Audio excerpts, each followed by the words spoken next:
Всем привет, друзья!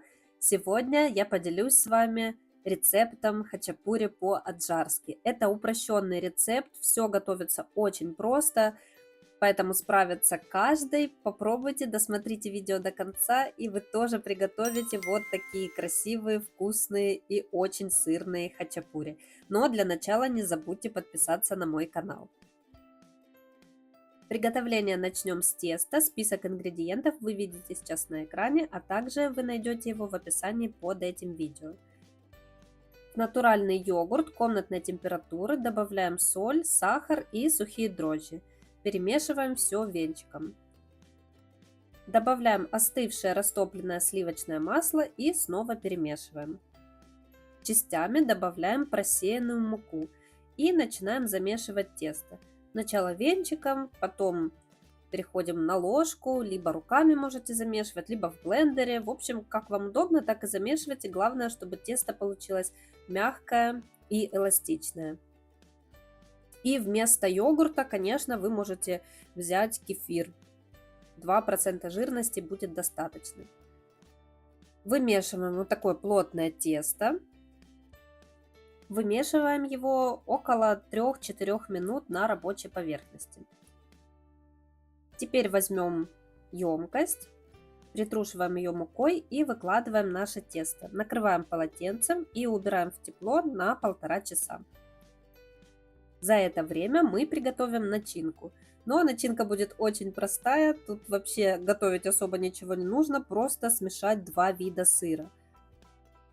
Сыр берем сулугуни и какой-нибудь рассольный сыр, брынза идеально подойдет. Все перемешиваем и начинка готова. 1,5 часа прошло, давайте посмотрим на тесто. Вот такое оно красивое, хорошо подошло, очень мягкое. Обминаем его руками и слегка вымешиваем на рабочей поверхности. Впоследствии нам нужно тесто разделить на 2 части по количеству хачапури. Не делайте слишком маленькие хачапури, потому что по-аджарски это довольно-таки большие лодочки на 2-3 человека, скорее на 3-4. То есть они должны быть большие, сочные, очень сырные, поэтому тесто мы делим именно на 2, примерно на 2 равные части.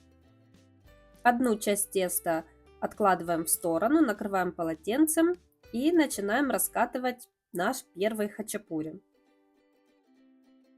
Тесто раскатываем по форме овала, довольно тонко, и постарайтесь хорошо раскатать тесто, чтобы кусочек был действительно большой.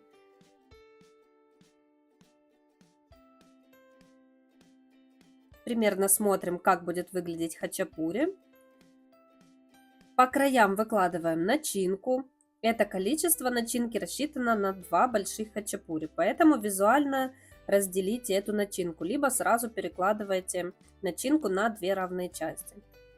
Выкладываем сыр по краям, серединку пока оставляем пустой и сворачиваем края, слегка придавливая для того, чтобы тесто не развернулось. И формируем лодочку. Можно еще слегка растянуть тесто, чтобы лодочка была большая, широкая и в нее поместилось много сыра. Можно также формировать лодочку сразу на пергаменте на подносе для выпекания, на противне. Растягиваем и в серединку снова добавляем сыр. Оставшийся сыр оставляем для второго хачапури. Выглядит уже очень красиво и аппетитно. Впоследствии вы увидите, насколько это красиво после выпекания. И точно таким же образом формируем второй хачапури.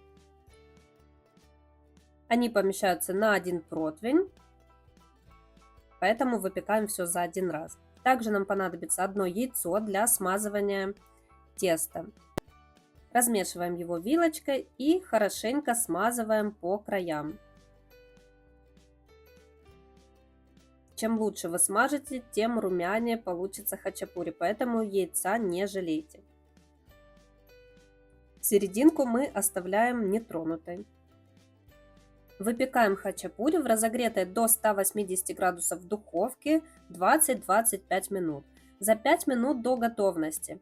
Достаем хачапури, выкладываем в серединку кусочек сливочного масла и один желток. Старайтесь, чтобы желток не растекся. Вот на одном хачапури, к сожалению, желток зацепился за чашечку и растекся. Но ничего страшного, главное не передержать хачапури в духовке. После того, как мы добавили яйцо, точнее желток, выпекаем еще 5 минут. Обязательно приготовьте хачапури по этому рецепту, уверена, вам понравится. Всем спасибо, берегите себя и до скорых встреч. Всем пока!